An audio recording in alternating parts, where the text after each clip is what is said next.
नमस्कार शेतकरी बांधवांनो, ग्रो माय फार्ममध्ये तुम्हा सर्वांचं मनापासून स्वागत आहे. आज आपण एका अशा जबरदस्त देशी फॉर्म्युलाबद्दल बोलणार आहोत जो तुमच्या पिकांची वाढ तर करेलच, पण त्याचबरोबर किडींवर 100% नियंत्रण मिळवून देईल. आणि सगळ्यात भारी गोष्ट काय माहितीये, हे सगळं होतं जवळजवळ 0 खर्चात. चला तर मग आपल्या शेतीत क्रांती घडवणारं हे गुपित जाणून घेऊया. आजची परिस्थिती बघा. बाजारात रासायनिक खतांचे आणि औषधांचे भाव अक्षरशः आकाशाला भिडले आहेत. यामुळे होतंय काय, तर आपल्या शेतकरी राजा कर्जाच्या ओझ्याखाली दाबला जातोय. हे एक असं दुष्टचक्र आहे की एकदा त्यात अडकल्यावर बाहेर पडणं खूप कठीण होऊन बसतं. विचार करण्यासारखी गोष्ट आहे, नाही का? तर मग आज आपण काय काय बघणार आहोत? सगळ्यात आधी शेतीतल्या या खर्चाच्या संकटाबद्दल बोलू. मग यावर आपल्या पूर्वजांनी दिलेलं उत्तर काय आहे ते पाहू. ते उत्तर म्हणजे 1-0 खर्चाची पाककृती, जी बनवायची कशी याची सोपी पद्धत मी तुम्हाला सांगणार आहे. आणि मग बघूया निसर्गाचे हे शक्तिशाली परिणाम. आणि शेवटी कर्जातून नफ्याकडे जाणारा मार्ग. चला सुरुवात करूया. आजकाल शेती करणं म्हणजे एक प्रकारे खिशाला मोठी कात्री लावण्यासारखं झालंय. महागडी खतं, विषारी कीटकनाशकं यावर इतका खर्च होतो की शेतकऱ्याचं कंबरडच मोडतं. पण कधी विचार केलाय का, आपले आजी आजोबा, आपले पूर्वज कसे शेती करायचे? त्यांच्याकडे कुठल्या कंपन्यांची औषधं होती? ते घरातल्याच गोष्टी वापरून स्वयंपूर्ण होते. आणि आपण नेमकं तेच ज्ञान विसरलो, ज्यामुळे आज शेती आपल्यासाठी एक महागडं संकट बनून राहिलीय. तर मग या संकटावर उपाय काय? उत्तर आपल्याच घरात, आपल्याच पूर्वजांच्या अनुभवात दडलेलं आहे. आणि त्या उत्तराचं नाव आहे ताक अंडी खत. ऐकून थोडं वेगळं वाटेल, पण हा काही नवीन प्रयोग नाहीये. हा एक सिद्ध झालेला, हजारो शेतकऱ्यांनी वापरलेला आणि अनुभवलेला फॉर्म्युला आहे. हे तेच ज्ञान आहे जे पिढ्यानपिढ्या चालत आलं होता, आणि आता या आधुनिक काळात त्याची किंमत आपल्याला कळते आहे. आता तुम्ही म्हणाल, हे ताक अंडी खत म्हणजे नेमकं काय? अहो, नावातच सगळं काही आहे. फक्त 2 गोष्टी, ताक आणि अंडी. ताक म्हणजे काय, तर त्यात लॅक्टिक ॲसिड आणि करोडो चांगले जीवाणू असतात, जे जमिनीसाठी अमृतासमान आहेत. आणि अंडी म्हणजे तर पोषक तत्वांचा खजिनाच. त्यात प्रोटीन, कॅल्शियम, नायट्रोजन सगळं काही आहे. जेव्हा आपण या 2 गोष्टींना एकत्र करून आंबवतो, तेव्हा एक असं जादुई मिश्रण तयार होतं, जे खत आणि कीटकनाशक दोन्हीचं काम करतं. चला तर मग आता जास्त वेळ न घालवता आपण प्रत्यक्ष कृतीकडे वळूया. हे जबरदस्त खत बनवण्यासाठी आपल्याला काय काय साहित्य लागतं ते बघू. आणि विश्वास ठेवा, यातली एकही गोष्ट तुम्हाला बाजारातून विकत आणावी लागणार नाही. सगळं काही आपल्या घरात, आपल्या शेतात अगदी सहज उपलब्ध होणार आहे. बघा, यादी किती छोटी आहे. आपल्याला फक्त 1 लिटर ताक पाहिजे. आणि लक्षात ठेवा, ताक जितकं आंबट असेल तितकं ते जास्त प्रभावी ठरेल. त्यासोबत लागतील 10 अंडी. देशी मिळाली तर खूपच छान, नाही तर साधी अंडीसुद्धा चालतील. हे सगळं मिश्रण बनवण्यासाठी एक झाकणवाला प्लास्टिकचा ड्रम किंवा जुनं मातीचं मडकं घ्या. आणि ढवळण्यासाठी एक लाकडी किंवा प्लास्टिकची काठी. बस, आहे की नाही अगदी 0 खर्चातला मामला. आता एक गोष्ट कान उघडे ठेवून ऐका. ही खूप खूप महत्त्वाची सूचना आहे.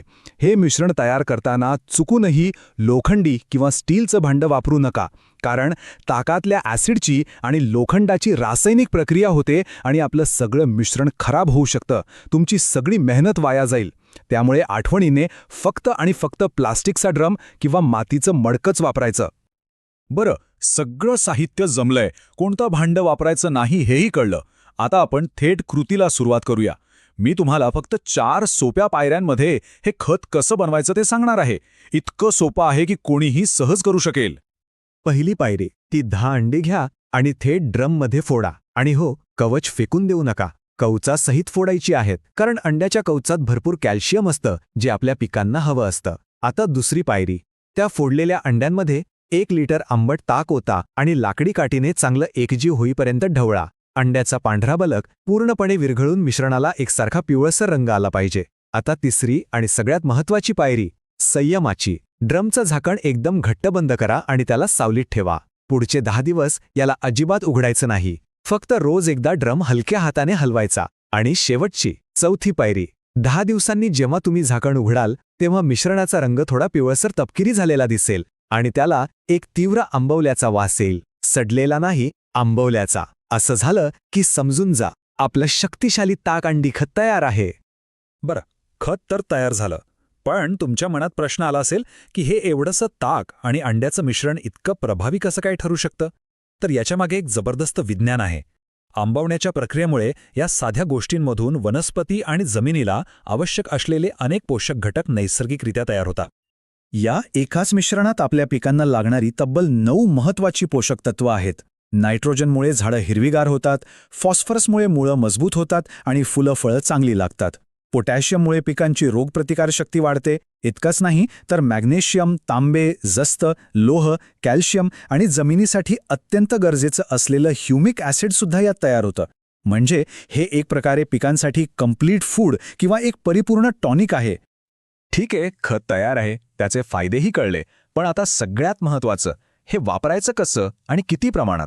प्रमाण लक्षात ठेवा, हे खूप महत्त्वाचं आहे. आपला जो 15 लिटरचा स्प्रे पंप असतो त्यात फक्त 200 ते 250 मिलीलिटर हे तयार झालेलं खत टाकायचं आणि बाकी पंप पाण्याने भरायचा. बस एवढंच. जास्त वापरण्याची अजिबात गरज नाही. आता अजून एक महत्वाची टीप. फवारणी करायची, पण कधी? वेळ खूप महत्वाची आहे. फवारणी नेहमी सकाळी लवकर म्हणजे 6 ते 9च्या दरम्यान किंवा मग संध्याकाळी 5 ते 7च्या दरम्यान करा. कारण यावेळी झाडांची पानं उघडी असतात आणि ते अन्न व्यवस्थित शोषून घेतात. कडक उन्हात म्हणजे दुपारी फवारणी केली तर काय होतं? तर त्यातले महत्वाचे घटक उडून जातात, वाया जातात. त्यामुळे योग्य वेळेलाच फवारणी करा. आता आपण येतोय सगळ्यात महत्त्वाच्या मुद्द्यावर, ज्यासाठी आपण हे सगळं करत आहोत. तो म्हणजे याचा अंतिम परिणाम काय, फायदा काय? हा साधा सोपा उपाय आपल्याला कर्जाच्या चक्रातून बाहेर काढून नफ्याकडे कसा घेऊन जातो ते आता बघूया. तुम्हाला वाटलं असेल की हे फक्त एक खत आहे. नाही, हे एक जबरदस्त कीटकनाशक सुद्धा आहे. म्हणजे 2 in 1. आंबवण्याच्या प्रक्रियेत जे ॲसिड तयार होतं ना, ते लष्करी अळी, पाने खाणाऱ्या अळ्या आणि मावा तुडतुड्यांसारख्या रस शोषणाऱ्या किडींसाठी कर्दन काळ ठरतं. तर या किडींची पचनसंस्थाच खराब करून टाकतं. याचाच अर्थ तुम्हाला बाजारातून महागडी विषारी औषधं आणायची काहीही गरज नाही.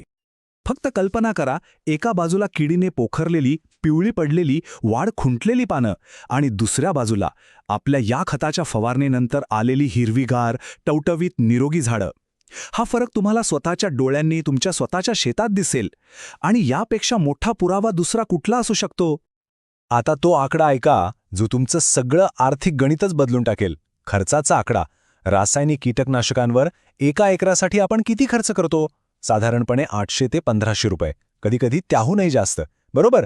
आता आपल्या ताकअंडी खताचा खर्च ऐका, फक्त 30 ते 40 रुपये. हो, तुम्ही बरोबर ऐकलं. कुठे 1000-1500 रुपये आणि कुठे फक्त 30-40 रुपये. याचा सरळ सरळ अर्थ काय होतो? तुमच्या खर्चात तब्बल 95% जास्त बचत. ही काही छोटी गोष्ट नाही. विचार करा, हे वाचलेले हजारो रुपये तुमच्या किती कामाला येतील? मुलांचं शिक्षण, घर खर्च, पुढच्या पिकाची तयारी, कितीतरी गोष्टींसाठी हा मोठा आधार ठरू शकतो. मित्रांनो, हा फक्त एक जुगाड किंवा स्वस्थ उपाय नाहीये. ही एक विचारसरणी आहे. ही परत निसर्गाकडे जाण्याची, आपल्या मातेशी पुन्हा नातं जोडण्याची वाट आहे. आपली जमीन वाचवायची असेल, तिला पुन्हा जिवंत करायचं असेल आणि कर्जाच्या चक्रातून कायमचं बाहेर पडायचं असेल, तर नैसर्गिक शेती हाच खरा आणि शाश्वत मार्ग आहे. जर तुम्हाला ही माहिती खरंच मोलाची वाटली असेल तर एक काम नक्की करा. या माहितीला लाईक करा आणि आपल्या इतर शेतकरी बांधवांपर्यंत पोहोचवण्यासाठी जास्तीत जास्त शेअर करा. कारण ज्ञान वाढल्याने वाढतं. आणि हो, अशाच उपयोगी माहितीसाठी ग्रो माय फार्म चॅनलला सबस्क्राईब करायला विसरू नका. चला, जाता जाता एक प्रश्न तुम्हाला विचारतो. आपण नेहमी नवीन तंत्रज्ञान आणि नवीन शोधांच्या मागे धावतो. पण काय होईल जर आपल्या आजच्या सगळ्या मोठ्या समस्यांची उत्तरं या नवीन शोधांमध्ये नाहीत, तर आपल्याच पूर्वजांनी जपून ठेवलेल्या पण आपण विसरून गेलेल्या साध्या सोप्या ज्ञानात असतील तर? यावर विचार नक्की करा. भेटूया पुढच्या भागात. जय जवान, जय किसान.